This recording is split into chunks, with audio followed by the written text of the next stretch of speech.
Hello and welcome to your oracle reading for the Pisces partial lunar eclipse that happened on the 17th or 18th of September, depending on where you live.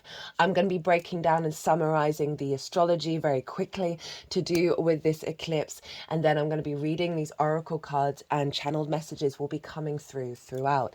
The oracle cards, I always pull them before doing any transit series, so they've been sitting here on the table throughout that transit during the eclipse as well. And that before I kick off and start anything, I just want to let you know there are two decks that I've used for every single lunation reading that I've done on this channel, and cards that have never come out in any of those readings came out in this reading. Another deck that I've been using consistently, but I've only had very sort of semi recently, one card that has not come out in anything that I've been using it for came out in this reading. Another card came out twice. I put it back and it came back out again. It came flying out. And a deck that I don't use so much, a card has come out that has never come out again. And this is now, whoopsie-daisies, this has never happened on this channel, and it just is a testament to the energy of this eclipse and how powerful it is. It's very much tied into what's going on with Pluto, Neptune and Uranus. Now that message, that astrology, I've broken down in a lot more detail in the Pluto in Capricorn transit. And so that, and I will summarize it, but if you want a deeper dive in what's going on here in this first Pisces North Node eclipse, it's out of sign, the nodes are still in Aries and Libra, but it's marking a bridge between that Aries-Libra axis and the Pisces-Virgo axis, which we will be heading into in January of next year. Very, very significant eclipse. Now, before I crack on with these oracle cards, I just want to sum up the message of this eclipse for you. This is all about a sense of trust, faith and surrender, a releasing of old collective emotional wounds, right? This is a partial lunar eclipse, which means the moon was partially hidden. And that means part of your emotional body, your intuition, distortions around how you meet your needs and how you get your nourishment were being cleared out and released in order for us to connect more deeply and intuitively to the crystalline grid. For those of you who might not have come across the crystalline grid, we have many grids, energetic grids on this planet, and the crystalline grid is the next stage of our evolutionary consciousness. It's already here, it's already active, but it's building in strength, right? It's not, a lot of us are connecting to the more denser, repeating hamster on the wheel trauma cycles, right? Now this moon is allowing us to step into a more intuitive alignment, to connecting to this crystalline grid, this integrated and expansive energy more naturally. And so we are beginning to create from that space. Another core, and so that was a core message coming through of our capacity to naturally connect to that. That's tied in with the Pluto, Neptune and Uranus astrology that's going on. And the moon was sextiling Pluto and sextiling Uranus conjunct Neptune. So all of that's locked in. So the theme for Pluto, Neptune and Uranus, all retrograde, they're making harmonious aspects with one another. This doesn't happen very often. This is wild. They're all going to do it in air and fire signs in the future, and this is in the yin energy of water and earth. It's very grounded. It's in terms of bringing deep nourishment to us. In regards to Pluto, recalibrating our understanding to build in this reality from our root id power, being able to magnetize our capacity to engage with the magical reality. Neptune retrograde is pulling down the veil that we do not live in a magical reality. And so Pluto is helping activate our capacity to transform and bring our root id power in alignment with being able to build Capricorn in the long term from this magical reality, Neptune retrograde in Pisces. The Uranian energy in Taurus is for our physical vessel, our individual understanding of being here in the 3D world, to be in alignment with that serves our soul's purpose, so serves our soul's path, and our very independent characters, very inventive, very future thinking energy of Uranus. So all of that was locked in with this moon. You may have felt in the lead up to this eclipse a heaviness, a weight, old emotions, big archetypal emotions coming to the forefront in order to be released with that eclipse. Jupiter traditionally rules Pisces, and so it was influencing both Saturn, the moon, and Neptune. And so Jupiter is the great benefic. It's bringing wisdom, a sense of faith, a sense of knowing, an elevation, a generosity of spirit, right? And so it's coming from Gemini, very curious, very playful, our ability to adapt and change our emotional body with new perspectives, new ideas, new creativity.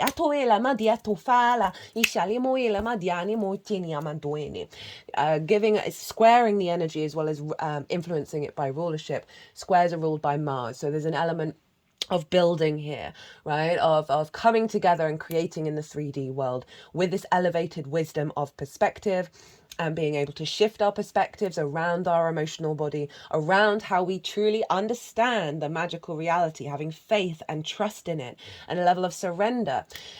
I'll come back to that surrender energy because Jupiter in Gemini is being ruled by Mercury. And where was Mercury? Well, Mercury was in Virgo with the Sun and the asteroid Vesta. Mercury rules Virgo and is exalted in Virgo, which means the qualities of Mercury are raised up high. Mercury was ruling the whole chart. And so even though this was a Pisces moon, everything was being pulled back into the Virgo energy. And so the Virgo energy can want all the details before it makes any plans. It needs all the information. It has 5 million plans in order to sort of create in the 3D world. Now we're surrendering and releasing a lot of that. That Mercury energy with all of this surrender and faith and trust doubled down by the Piscean energy, doubled down by Jupiter, is allowing us to let go of needing to control our information and our understanding of how the 3D world works. We are opening ourselves up to magic, the non-rational, the non-linear, more fluky energy. The undulating ocean that we're all connected, right? And the sense of if we're all connected, then strange connections can appear that don't make any conscious, rational sense. We are surrendering our need to have that element, a strong element of the rational, right, which is so not beaten into us, but drummed into us. And so that Virgo, very strong Virgo Mercury, is allowing us to perceive information, collect information, communicate, receive downloads and messages, and interpret what is going on with that sort of very, as I said, the sort of the non-linear energy of Pisces, very sort of fluky, synchronistic energy. That Mercury energy is able to collect the information that it needs to in order to facilitate the understanding of the Piscean energy and facilitate it and build in the 3D world. And that's all tied in with the surrender energy, which is then leading us to have the impulse to take action and collect information involving with the crystalline grid, right? A real deep embodiment, rather than having the mental idea that this is a case, that because this is earth and water, the physical body, our emotional body, this is getting imprinted into our vessel. At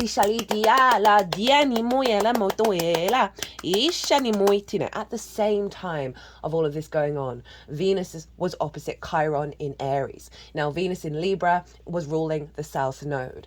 Chiron in Aries is where the north node is. So this was tying in that Aries Libra axis in with the Pisces Virgo axis. Venus opposite Chiron. The core message, the most integrated and expansive message with this is Chiron in Aries for me is very much doing deep healing work around any experiences that we've had about going into new frontiers, new territories, both in this lifetime, ancestors and past lifetimes. And when we've done that, we may have had a wound. We may have faced difficulties by going into those unknown spaces. And those wounds and those difficulties may have traumatized us and got us back into our boxes, into a place of safety, into a place of control. Now, Chiron opposite Venus. Venus in Libra. Libra is the Lady Justice card. It's about objectivity and empathy. It's about balance. It's about a sense of bringing harmony and connection and appreciation and love to finding that objective balance that is helping release the wounds, making a certain, drawing a line, a karmic line under the sand, and helping us balance back into our nervous system so we are allowed to go into this new territory with the crystalline grid.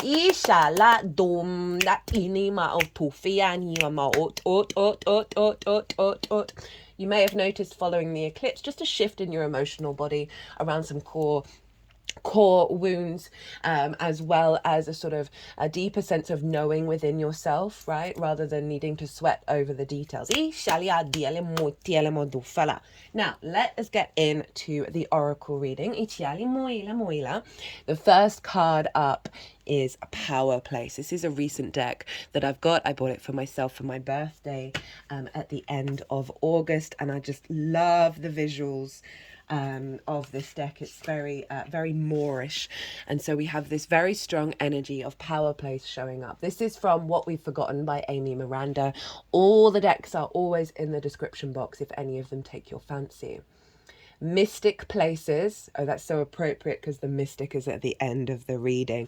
Obviously, a Pisces has deep connections to the mystic, especially with Neptune being there. It's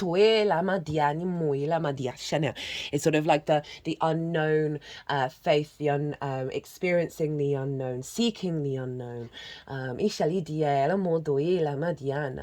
Mystic places, wonders of the world. For a few moments, try to give yourself permission to be still. Try to let your mind clear and just focus on your breathing for a moment. Maybe put your hand on your heart. Maybe it's both hands. Breathe in and out. Hold on to each breath in and out. Each breath for a count of 4 until you feel grounded. Our nervous systems are typically on high alert because life and all the notifications certainly don't help.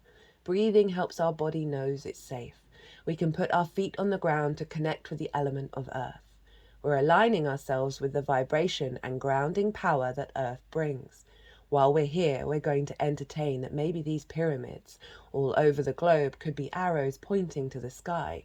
Maybe all these great civilizations around the world just wanted us to look up into the wonder of what we're made of. Maybe these wonders of the world were sacred places, earth altars, encouraging us to remember the source of our power. How might you be able to create an altar to ground yourself, to create a power place in your own life? Maybe you already have one. Try using your intention to see it as a sacred space, whether it's somewhere in nature or in your own home. We can use the ocean of consciousness, well, hello, Pisces, to visit the places that bring us wonder. Try making this a practice for a week and notice the shift it brings into your nervous system. So I love that we've got this quite grounded energy showing up with that Virgo stellium going on. The sun is obviously there. Mercury is there. Mercury's ruling the whole chart, so it's all being pulled back into the earth energy. And Vesta is there, the asteroid. Vesta for me is about your inherent soul, sacred, pure contract. And wherever she's moving by transit, she's essentially clearing the subcontracts, or not necessarily clearing them, but disentangling the energy flow from subcontracts, soul contracts that you're no longer needing in the next stage as we access the crystalline grid from a very intuitive space. And so she's bringing all that energy back to your original power, and that's happening in the sign of Virgo, and really realigning that.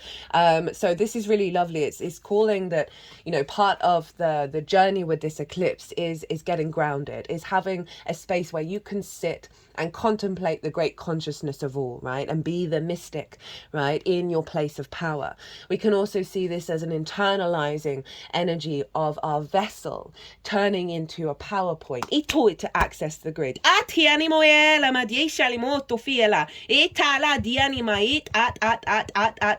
My left hand is pointing upright to my crown at the middle of my forehead.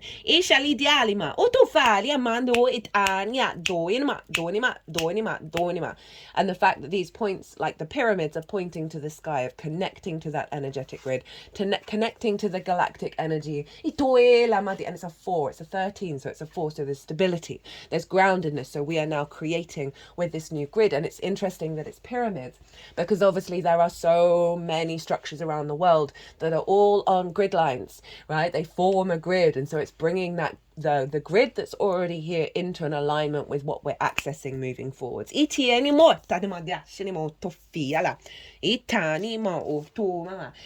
Hello, new viewers. I'm sorry I didn't mention at the beginning, of this video, I channel multi-dimensional energies through my body, both in the form of physical and vocal light language. You just heard some of the big vocal channeling coming through. You're seeing the physical vocal as physical light language. And all of this is bringing in healing, attunement, and activation codes to what's coming through in the readings. Next up from the same deck is this phenomenal egg of protection. Your team in spirit, don't let anyone tip your kayak. Our helpers in our practice are what shows up for us. They may be power animals, angels, ascended masters, ancestors, and transition spirits serving in light. Whatever their name, they're beings who serve in perfect love and perfect trust. So we've got that unconditional love of Pisces, right? The great ocean of the all within the one and the one within the all, of really, you know, two fishes pulling in different directions, honoring the different paths, the different journeys that we go on, and honoring polarity and honoring duality. Trust has been a really big word that's been very prominent in my practice, in what I'm striving for, and in striving to embody. And I've talked a lot about surrender, of faith, of trust, and of releasing of needing to know all the details, all the plans, making all the plans, and having a stronger element of surrender that we're bringing into the 3D and how we perceive the information around us, that mercurial energy, and facilitate it into the 3D, as I said, without needing to know all the different steps of how the plan is going to unfold. I always recommend also finding a trusted and trained human practitioner for deepening the practice of working in spirit. This does two things. It helps the energetic current to be passed along, but it also helps us feel less as if we're full of it. Human witnesses help us remind us that we're not making this up. They also help us learn crucial practices of protection, because unfortunately not every place is safe to be in our magic, and not every place is sacred. Sometimes we have to deal with jerks or people who haven't yet remembered how to manage their own energy. But we don't have to come to those situations without protection. We can be conscious about protecting our own field of energy. You may want to imagine an egg of energy, a cosmic egg, that surrounds your whole being. You may want to ask your team in spirit to protect it. Maybe there's even a perimeter or a moat. We do no harm, but we also take no shit. This feels like this is the Saturn energy. Which is retrograde in the sign of Pisces right now.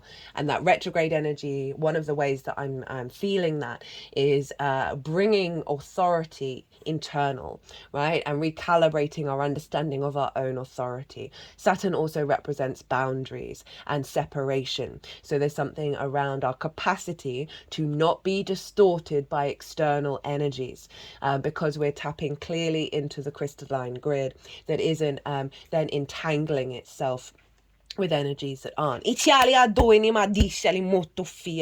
So this may be an energy that we are, well, this is an energy that we are receiving, that we can work with. It's an 8, so I love that we've got a 4 and an 8. It's the year of the 8 at the moment.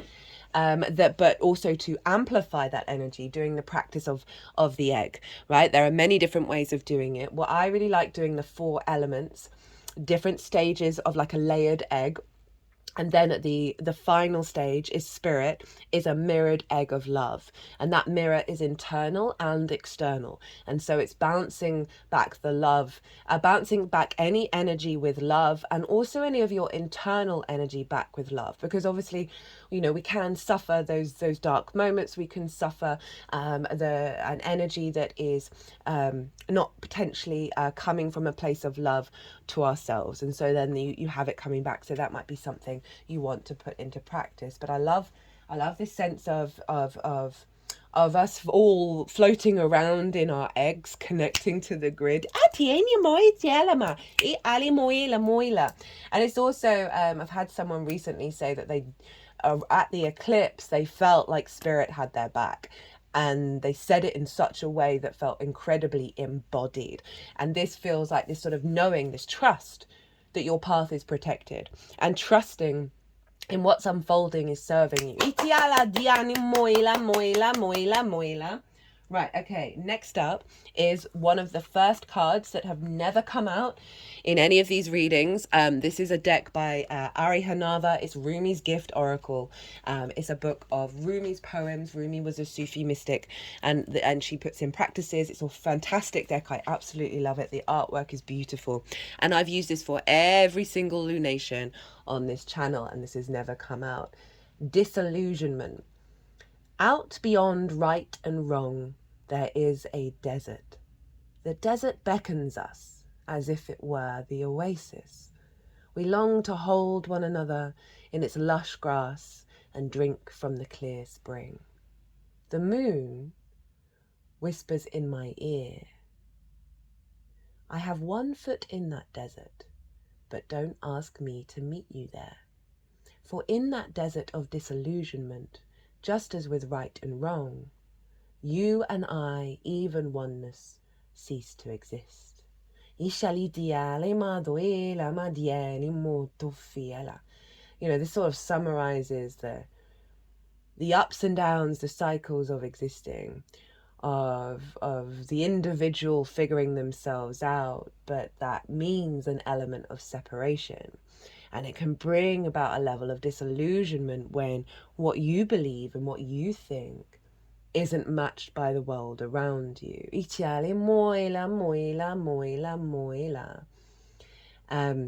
that we go through, you know, dark nights of the soul. Pisces can be very melancholic. It's I was reading the paper this morning that came out on Wednesday on the 18th.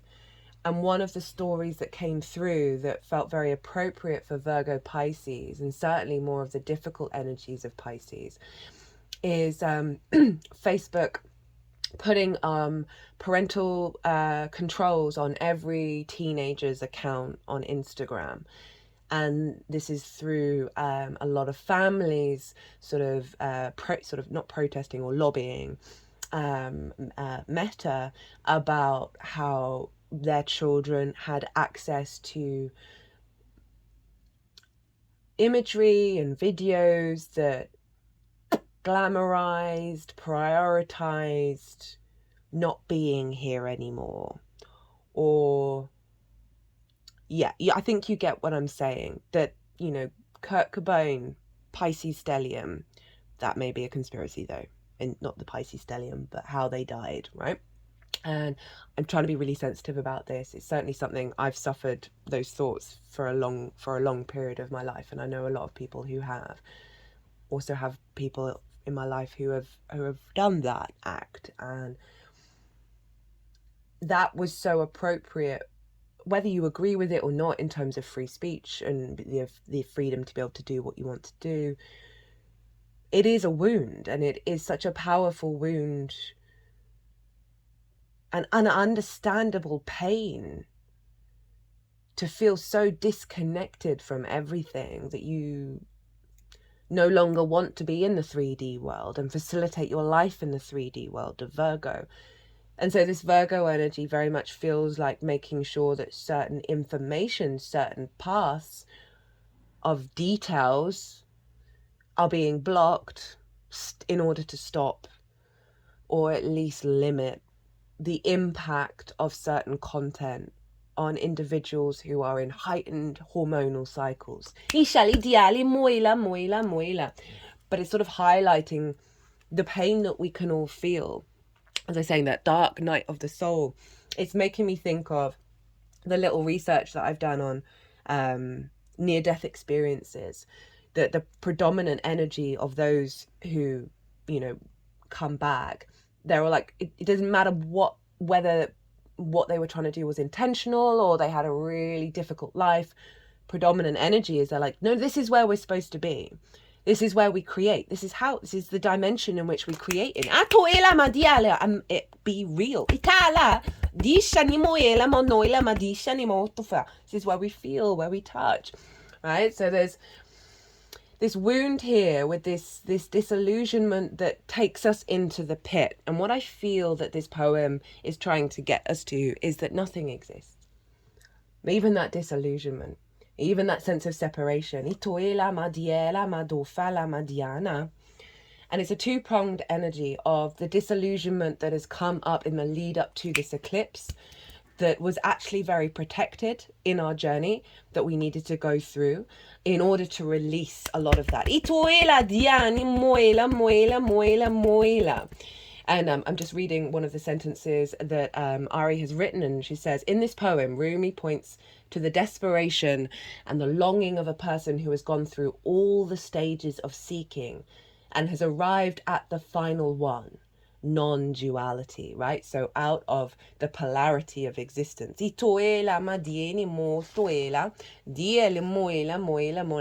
it's a sense of where we come to neutrality, right?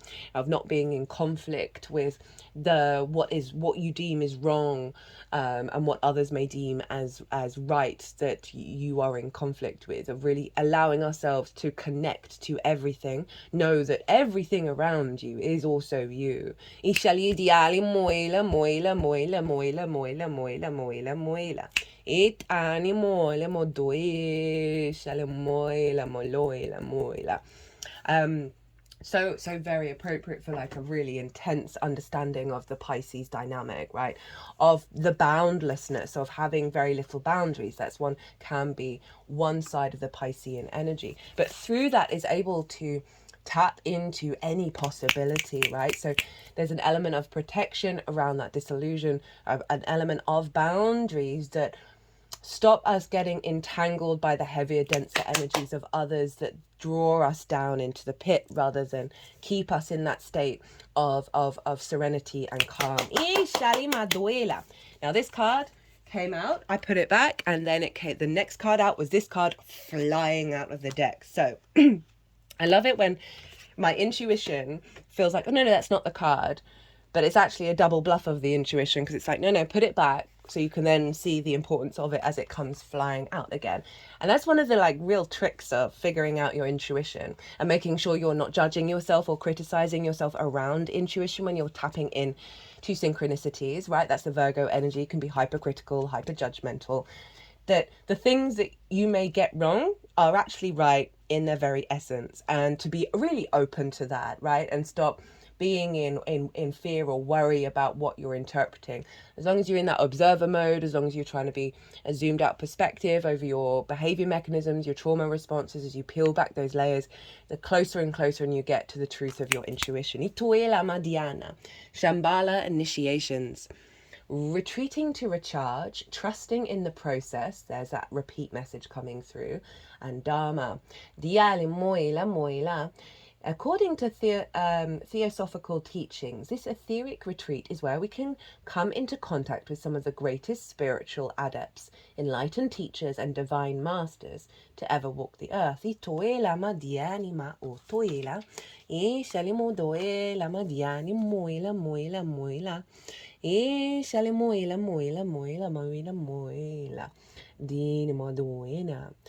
Shambhala sits in the heart of the Himalayas between the physical and the non-physical, and it is said to appear to seekers who are ready to expand their awareness. They form a great galactic and universal council of elders who are supporting the turning of the wheel of Dharma. Dharma is a Sanskrit word that relates to the unfolding of our life path. Hello, Uranus. The sort of the stepping into the crystalline grid, of activating a higher level of our capacity to expand into consciousness, ito, an elevated consciousness. So this is saying we're getting a lot of support. As this all unfolds over the next 6 months. When things quieten down in your life, know that this isn't a failure, but an opportunity to retreat and recharge. So much of this reading of this eclipse is in yin signs, earth and water. This is where we observe, where we pause, we bring depth and nuance, where we strategize and bring nutrients and nurture that energy, that sense of high priestess energy of being in stillness and knowing we are drawing towards us what we need. And also the acknowledgement that this is a slower form of integration, that it's a setup for when all these outer planets move into yang signs, right? When we start to put things predominantly into action. Itoela, this is about building and cultivating, and we need to rest. Our body needs to rest with these big upgrades. Itiala madoela madiani moita moitana. In the busyness of the physical world, our spirit is often playing catch up with our body, to the point that it gets used to being overactive and overworked. When the great masters of Shambhala come to you, they are encouraging you to take time to be away from the outer world and dive into the inner world.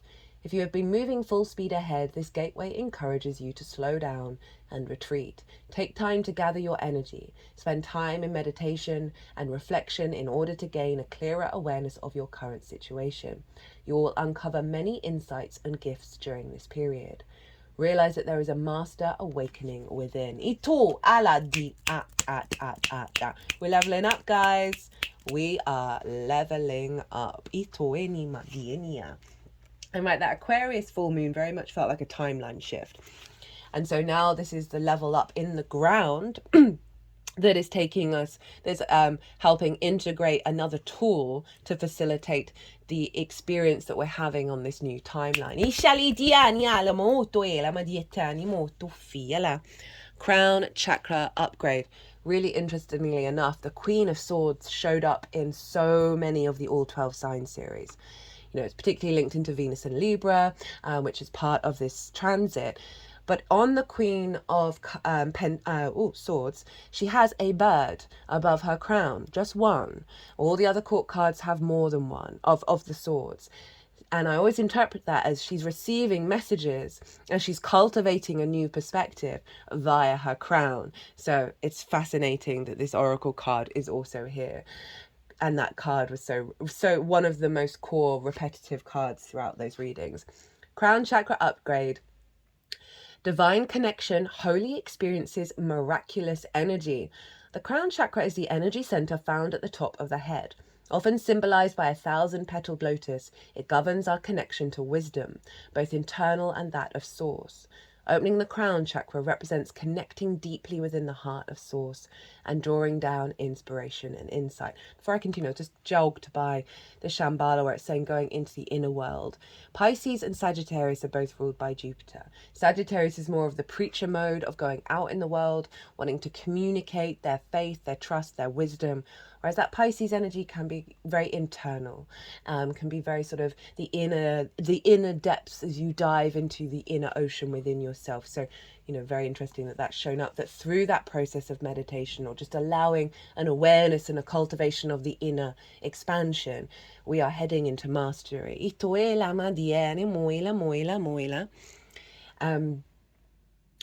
Opening the crown chakra represents connecting deeply with the heart of source and drawing down inspiration and insight. This card transports us to a sacred hall with pillars representing the divine connections to source and a gateway that is guarded by a white dove, symbolizing the Holy Spirit. It may seem, though, as if another realm or dimension ultimately is found within. We are all facets of the Holy Spirit incarnate. This card calls us home to ourselves, encouraging us to claim our divinity. Your crown chakra has been upgraded. Okay, they're doing some work around the heart chakra, to the throat. They're going around the third, and they're now at the crown. And bringing it back into the heart, down to the solar plexus, sacral chakra, and root. It's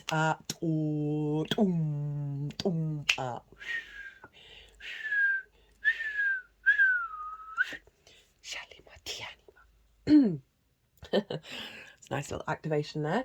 The spiritual connections you have always had are now being acknowledged. The part of yourselves that you have run from or ignored are being reclaimed. This is an important time, for you are uncovering gifts and wisdom and moving through healing. You may have experienced moments that have tested your faith and your belief in the divine. Know that it is okay and no grievances are being held against you. You know, the astrology for the summer has been wild. There's been lots of very difficult situations for everybody. It's been a lot of grief, a lot of isolation, separation, questionings of faith. And this eclipse feels like a closing out of that cycle. The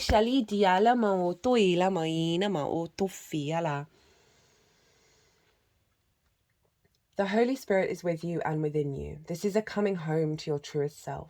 You're also being encouraged to prepare yourself for miracles. Expect to experience wonder and blessings, for you are being surrounded by healing light. The Virgo Pisces axis is very deep healing. Initially, Virgo is more of the sort of the physical healing, and the Piscean energy is more of that of the spiritual. Divine encounters and holy experiences are happening around you. If you have had the challenging relationship with spirituality or religion in the past, this has now been healed, and you can move forward in an authentic way, experiencing the divine on a personal level and beyond the limitations of unnecessary dogma. You are connected. Now, the Sagittarius full moon, which was ruled by Jupiter, was all about releasing dogma. So I really like that tie-in. And also the deep intuitive connection to that crystalline grid that's allowing us to connect to the magic, the miracles, and that sense of connection. I feel like I don't even need to read the rest of that oracle reading. This feels so in alignment. It's wild. I'm feeling very calm. There's a flow. There's a softness here. So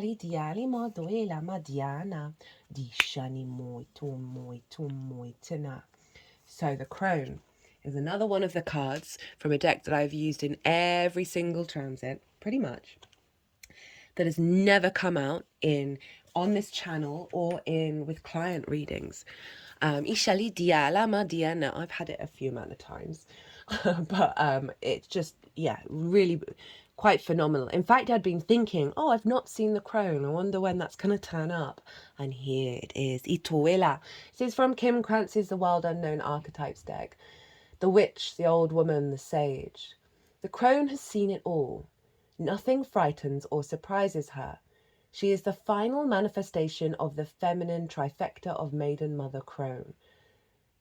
Water and earth are the feminine yin energies. In her long life, she's witnessed endless cycles of death, sex, failure, rebirth, conflict, and regeneration, giving her the ability to rise above the world of duality. Well, that's tying in with this disillusionment card. And I was just thinking while I was reading the beginning of it, that we've gone through, baptism of fire. It feels like that our emotional body, especially connecting to the collective core archetypal wounds, isn't being disrupted in the same way. Remember, the North Node is going to be moving into Pisces. We're really going to be amplifying, and this is going to be kicking off, guys. I cannot wait. She laughs at notions of good or bad, right or wrong. Whoo, can't make it up. Can't make it up. Spirit, stop it. You're being too good. As she'd seen the earth churning and smouldering, taking life and giving life, the crone energy accepts everything in, devouring beauty and suffering with the same mouth, using their energy to reveal hidden secrets and knowledge. Her energy resides in all of us. Though it is feared by most for its power and unconventional relationship with death and the macabre, awakening the crone is dangerously rich and unapologetically magic. When light, magic, clairvoyant, psychic, intuitive, wise. The crone is the master of letting go and residing in what is. She rejects nothing. The crone is often seen with the crow, smoke, night, and the moon. The crone has a difficult time tolerating superficial, petty, day-to-day musings. She moves away from such relationships and seeks a deeper path, even if this is a more solitary life. Now, it's bringing in something that I think I forgot to mention at the beginning when I was summing up the astrology. Pisces, I have a friend who's a Virgo sun, Pisces moon. And she can go into people's dreams. that Pisces moon, she is one of the most magical beings I've ever met. And it is that kind of sort of very much the sort of the unusual wizard, right? The sort of the wizard who can play with all the elements, and there's an element of the trickster energy, of the laughing Buddha, of the wise Zen Buddhist monk who's giving you haikus to get you to figure out what the understandings of the universe, right? It's sort of the metaphors that you would never come up with that make so much sense on a fundamental level. You know, there's a darkness to Pisces. It is the two fishes swimming in both directions that has such great power of acceptance and getting out of conflict. And I love this crone showing up. The energy from that is so rich, but it's also like no bullshit, no nonsense. I think one of these cards said something about not engaging with bullshit. So we've got a lot of repeating things where our energy is going to be more engaged with this magical crystalline grid, the magical reality, the practical magic of Pisces and Virgo combined, and our ability to keep doing that despite what society may be seeing, what the collective may be saying. That's the Uranian energy, which I did I can't remember which card that was, like, oh hello Uranus, of the life path, of the independent energy of like, I'm not interested in the superfluous stuff. It's not, you're not in conflict with it, but you're not just gonna, you're just not going to be giving your energy. It's going to be freeing up so much space to allow you to connect to your own magic, right? The Aries Libra axis, one of the Aries North Node energy is all about is your sovereignty, your autonomy of the I am. What does your instinct tell you about what to do, in your rituals, in your understanding of the universe, rather than being told what to do? And now this Pisces Virgo energy is going to help us build from that sovereignty of the individual that is able to bring balance and observation, and this element of bringing up stories, and bringing up energy that doesn't distort narratives. That's the Libra energy. Next up, from the magical botanical deck, which I got out for the Virgo side of it, because Virgo is often linked into herbs, and this is hemlock, itoela, and it says, you will be my death. Very appropriate that it went, that I channel where these cards go. I don't put them there with conscious intention, and so it's beautiful that that came underneath the crone.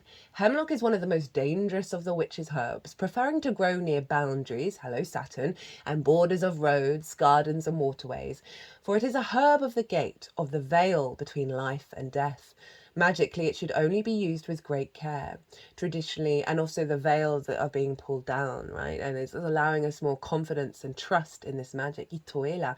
And then we've got life and death with the strong Pluto energy of transformation, of the cycles, of being in a state of awaking from there are dead, forgotten parts of ourselves that that are being woken up with this, because our alignment is connecting to that crystalline grid, is clearing away a lot of entangled, stagnant energy within our emotional body, within the memories that are stored in the water in our body, that are being released and cleansed in order to be able to invigor and bring life back. You traditionally it is used in magic to curse and to harm. In charms and spells, it can also be called upon its poison. Somewhat counterintuitively, hemlock is also used to cleanse, there we go, and empower the tools of the witch. Oh, I love it. Often the blade or the wand.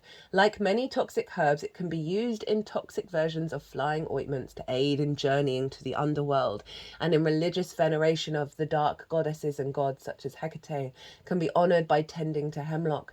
It was the chosen death of the classical philosopher Socrates. Now, the Libra equinox, the autumn equinox here in the northern hemisphere, is happening tomorrow. I'm thinking of doing a pick a card reading, and this full moon, this eclipse, happened just before it, and this is where we have equal day and night. And in the northern hemisphere, the sun, the day is getting shorter and shorter and shorter, and in a lot of traditions, and I'll put a link to this amazing channel this couple do around core cycles of time. And they were talking about how it is throughout traditions around the world. This is when the sun god, or whatever god was deemed to be connected to a version of sun worship, went into the underworld and returned at the spring equinox in Aries season. And so this is fascinating that all of this has turned up, because we are heading, particularly those in the northern hemisphere, we're heading into the yin stage of the year, where we are cultivating our internal journey, right? Itoela Madiana.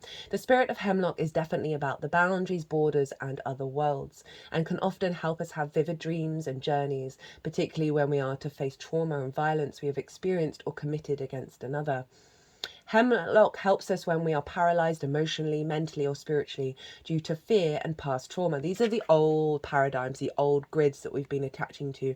I feel like this hemlock card is helping cleanse that energy within us, cleanse those witches' tools, figurative and literal, for us to then work with this magic in this new alignment.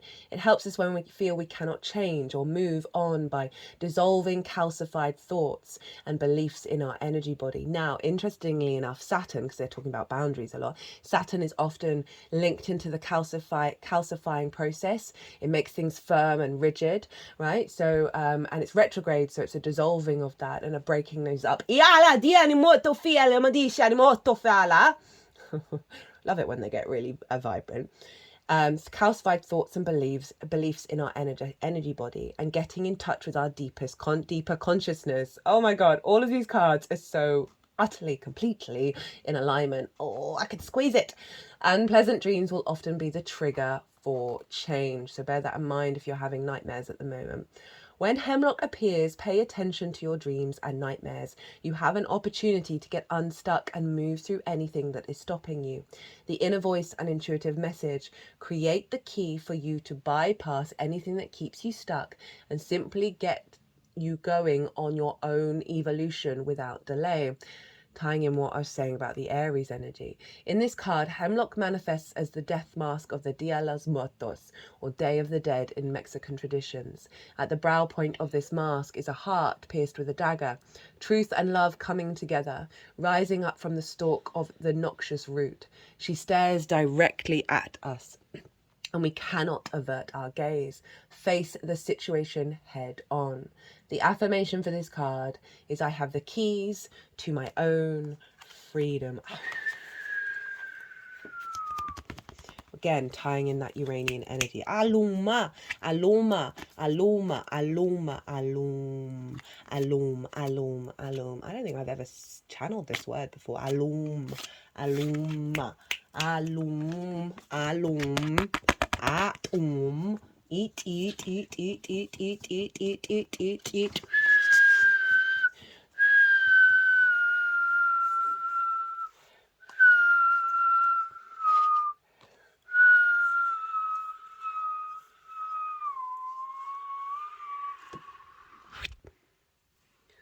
Whoa.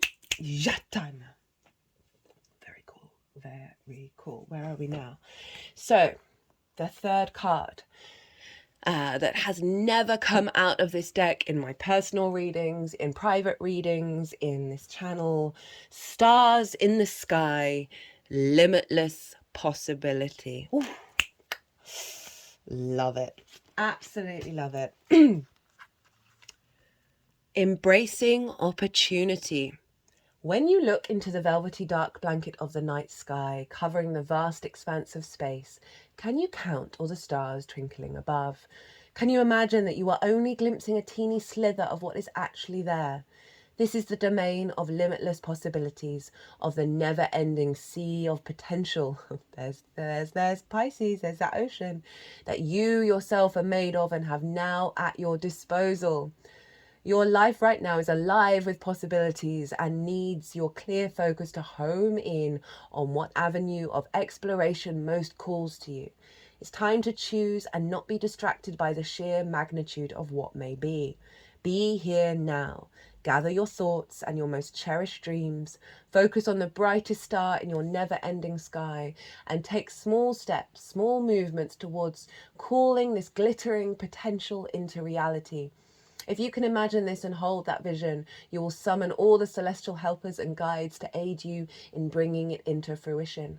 Keep your focus on the essence of potential rather than the form of it. The universe has its own ideas of how best to serve you and all of us at the same time.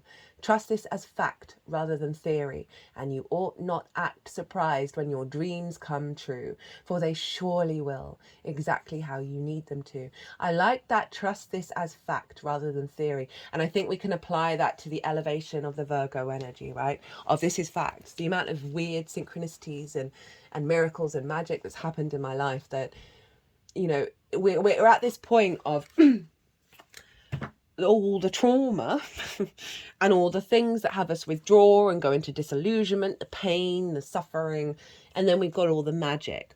And we're doing a balancing act between these two of when the trauma gets too much, the faith of the magic disappears, right? And we're working through harmonizing this energy. You know, that Virgo energy is very observational. It's observed many patterns that have kept repeating themselves. And so often those are the limiting beliefs, the trauma responses, the trauma situations that keep showing up, right, from the old cycle. It can be very hard for Virgo to not trust in that that's going to just happen again. So I love this is another little boost to that strong Mercury energy of, what was it again? Let me read that again because I need to lock that into my head. Trust this as fact rather than theory. And this is like getting out of your own way and allowing the co-creation with the universe to unfold, right? Of getting rid of the details. And it's saying focus on the potentiality. Me and the person that I lived with cleared out this magic ritual that we had done for the return of the cat yesterday, and there's a space in the living room as a sort of a core altar, and I felt really compelled. I was like, this should be the house abundance and prosperity energy, which is the sort of the essence of potential, right underneath that, of like, what do you want to bring to the table? Do you want to get fixated on the details or enjoy the play, right? The Jupiter energy in Gemini of what's going to unfold, right? That is beyond your imagination, beyond your rational expectations of really allowing source to step up to amuse and delight you. I like that. Okay, so another card from a deck. Admittedly, I haven't used this so much. This is from the Healing Waters Oracle by Rebecca Campbell. This card has never come out in any of the readings that I've done. And this is Atlantis. Keep, which is hilarious because a lot of theories have it, you know, about in the ocean. Keep the big vision. Stay in alignment as you grow. In his writings, the ancient Greek philosopher Plato described a great civilization called Atlantis, whose island home in the Atlantic Ocean was a marvel of architecture. Its capital city was made up of a series of concentric circles separated by moats of water, and at the center was a temple dedicated to Poseidon, the god of the sea. The Atlanteans were a highly advanced people who were very much tapped into and connected with the energy of the universe. They also harnessed the power of water and air in their technologies and practices. Perhaps this is where their tremendous psychic and magical abilities for manifesting their great visions into the physical came from. Oh, I love that. The vision, the potential, and now the power to bring it into the 3D. And actually Plato got his information from an oral tradition from Egypt that was deemed to be from a very long time ago. So tying back into the pyramid. Eventually, Atlantis' growth got out of hand and its people became greedy and disrespectful. A series of earthquakes caused the island to sink to the bottom of the ocean, and for millennia people have been captivated by the legend of the lost civilization. This card is one of huge vision and promises. You have the potential to create great things in the world. However, it comes with a warning to stay in alignment when you grow, to create rather than produce. Don't get addicted to growth, instead stay true to your mission and inner calling.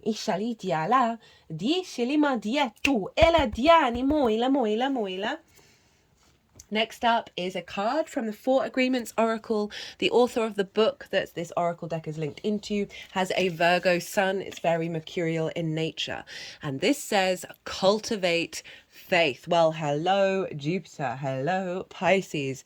Be impeccable with your word. Mercury over in Virgo. To have great faith is to have great power, because your intent, your will, is undivided. When your word isn't dissipated by doubt, the power of your word becomes even stronger. Wow, that's summing up all of this, of moving past polarity, getting outside of conflict, and having an act of surrender and faith through with the combination of being very true to your word. Right? This is about a level of integrity in the way, being impeccable with your word. And so I always really try and not be impeccable with my word. It's quite a challenge. It's quite a challenge.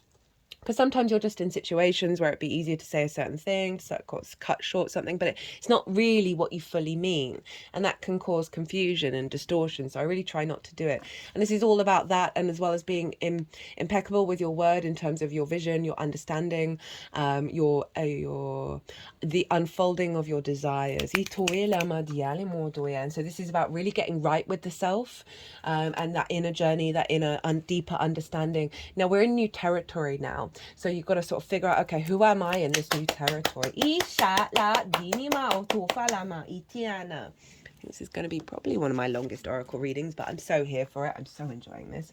First breath, beginner's mind. A fresh start and renewed curiosity, natural trust, beginner's mind. So funny when I was just saying we're in new territory. When the first breath card shows up for you, it's time to leave the old stories and tales behind. You have arrived. Take a deep breath and another. There is nothing else you need to do but take in the new world that is revealing itself around you. Trust your natural curiosity. There is no need to dwell on how difficult the journey has been or how tight the passage to get to where you are now. Just take it all in and experience the awe and wonder of your arrival at this destination.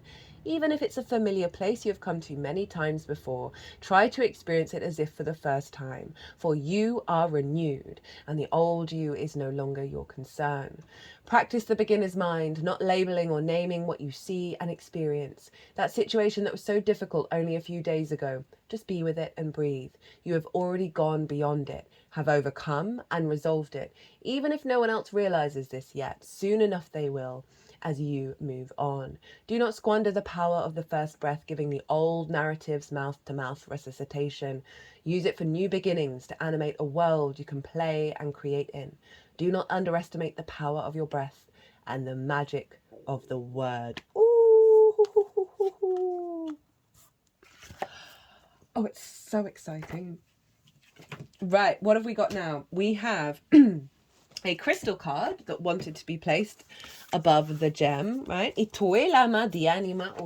feeling called to read the gem first. So, the diamond, the gold, the inner treasure. There are infinite names for the gem. It is also known as the jewel, the star, the talent, the gift, the gold. One thing for certain is that it's found deep within a substance that is very much unlike it. For example, a diamond in the rough. The gem always stands in contrast to its surroundings. You cannot find it where you are amongst comforts and pleasantries. Precious stones develop slowly deep in the earth, amid pressure and darkness. Discovering the gem requires a descent beneath the surface, where there is no definitive map. So new territory and a deeper understanding of self. Yet the longing to touch the true gem within us is so strong that we cannot but help seek out its radiance. Your gem, like your destiny, is unlike any other in the entire world. Keep dinging. When light, unique, shining, generative, generative,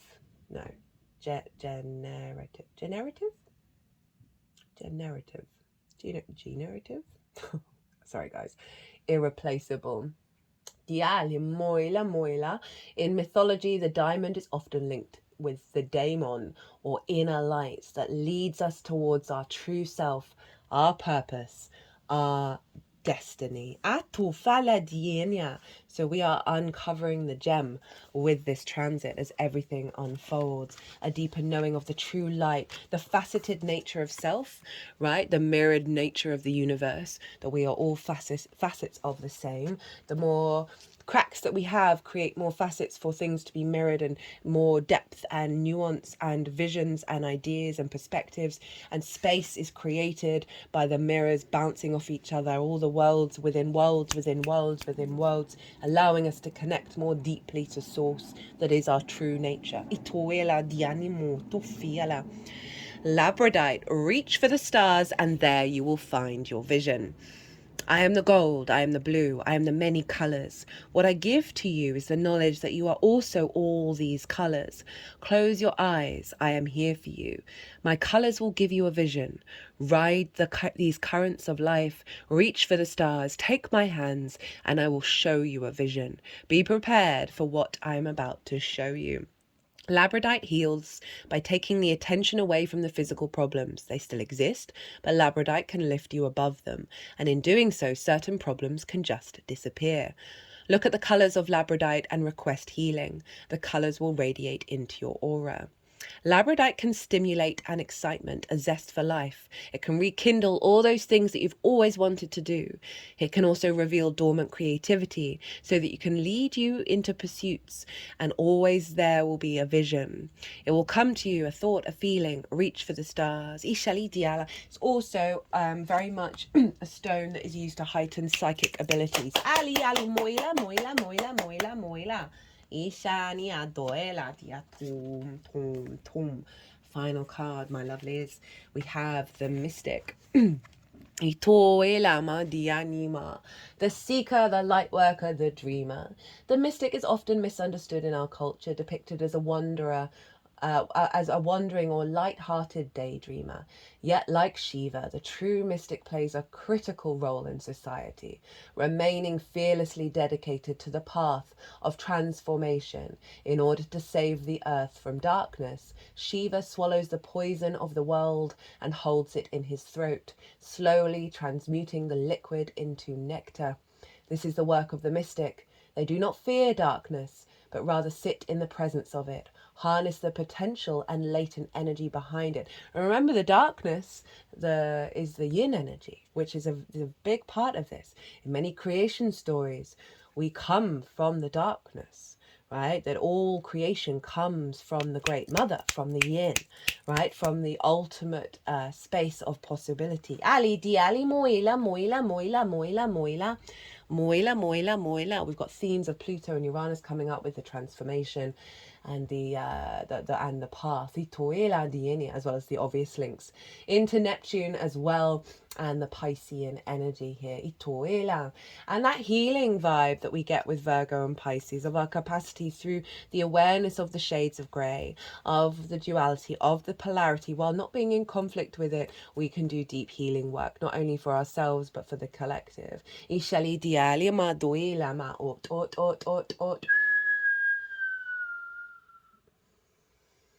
They are patient and prudent change makers, seeking growth above all else. Unanswerable questions are the mystic's lifeblood. The mystic revels in mystery, in the great riddle of life, dancing with the forces of light and dark upon its wings. When light, remover of darkness, visionary, ageless, ishilimo doela. Dianima oe moilama dianima.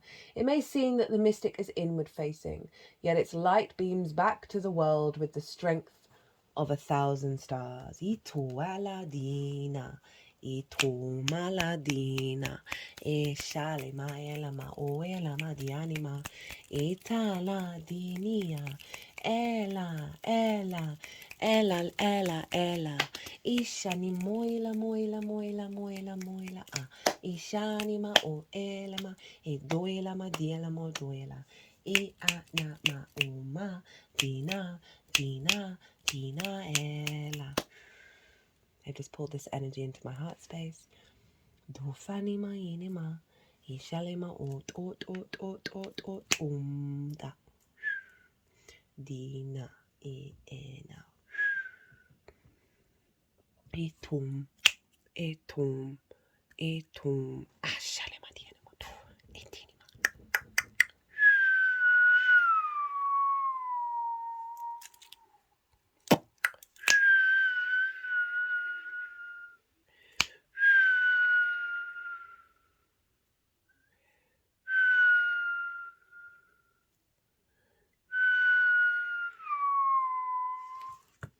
Well, my loves, I'm going to leave it there.